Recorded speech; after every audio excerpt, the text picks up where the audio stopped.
गाजनी काठी गाजनी काठी गाजनी काठी।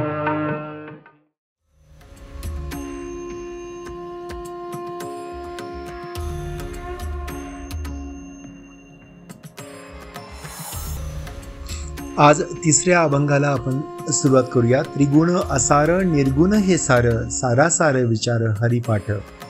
खरं म्हणजे थोडासा किचकट आणि न समजण्यासारखा हा अभंग आहे, परंतु त्याचा सोपा अर्थ असा होतो की ज्ञानदेव माऊलींना या अभंगातून सांगायचं आहे की हरिपाठाचं मनन केल्यानं, चिंतन केल्यानं, पठन केल्यानं आपल्याला त्रिगुणात्मक जे परमेश्वर आहे आणि किंवा निर्गुणात्मक जे परमेश्वर आहे त्याच्या पलीकडे परमेश्वर समजायला लागतो। असं म्हणतात की परमेश्वरी हे सत्वगुण, रजोगुण, तमगुण याची जी अनुभूती परमेश्वरांनी पृथ्वी लोकात मनुष्य जीवाला पाठवून जी मनुष्य जीवाला दिलेली आहे त्याच्या पलीकडे परमेश्वर आहे। म्हणजे सत्वगुणाद्वारे, रजोगुणाद्वारे, तमोगुणाद्वारे जो परमेश्वर समजतो आणि या सर्वांच्या गुणांच्या विरहित जो परमेश्वर समजतो त्याच्या पलीकडचा परमेश्वर सारासार विचार हरिपाठ केल्यानं मिळतो आपल्याला। म्हणजे कधी कधी काय होतं, काही शास्त्रार्थ सांगताना काही साधू संत त्रिगुण, अगुण, निर्गुण, सगुण यामध्ये एवढं गुंतवतात की परमेश्वराचं नेमकं रूप काय हे समजत नाही आणि परमेश्वराची प्राप्ती कशी करावी हे समजत नाही। ज्ञानदेव माऊली म्हणतात की या किचकट गोष्टीमध्ये तुम्ही जाऊ नका, तुम्ही फक्त काय करा की फक्त हरिपाठ म्हणा, हरिनाम म्हणा, हरिमुखी म्हणा, हरिमुखी म्हणा, पुण्याची गणना कोण करी।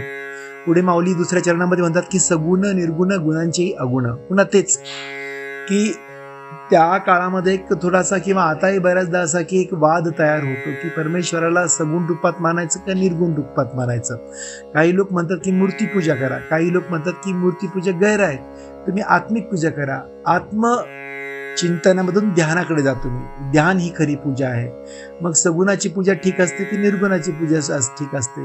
तर ज्ञानदेव माऊली सोपं करून सांगतात की हे सगुणही मानू नका आणि निर्गुणही मानू नका, हे सगळे गुणांचे अगुण आहेत। म्हणजे हे सगळे गुणाचे अगुण आहेत, जे गुण आहेत त्याला सुद्धा माऊलींनी म्हणजे निम्न स्थान दिलं, अगुण स्थान दिलं आणि याच्या पलीकडं सांगितलं की तुमचं हरी नाम करा, हरिमुखी म्हणा, त्याच्यापासून जर तुम्ही मन तुमचं दूर जात असेल तर ते व्यर्थ असे मन आहे। तिसऱ्या चरणामध्ये सांगतात की अव्यक्त निराकार नाही ज्या आकार। म्हणजे भगवंत हा अव्यक्त आहे, ज्याला कुठलाही आकार नाही आहे असा तो भगवंत आहे आणि अशा या भगवंताला चराचरातील पृथ्वी जन्मातील मृत्यूलोक हा हरींना भजायला लागतो। म्हणजे हरींना भजणारे जे लोक आहेत ते व्यक्त आहेत आणि कोणाला बघतात, अव्यक्त परमेश्वराला भजतात। तर अशा प्रकारे अव्यक्त परमेश्वराचे हरिनामातून हरिमुखी म्हणा, हरिमुखी म्हणा एवढं तुम्ही जर केलं तर अव्यक्त परमेश्वर तुमच्या पुढे व्यक्त व्हायला लागेल। ज्ञानदेव ध्यानी रामकृष्ण म्हणे।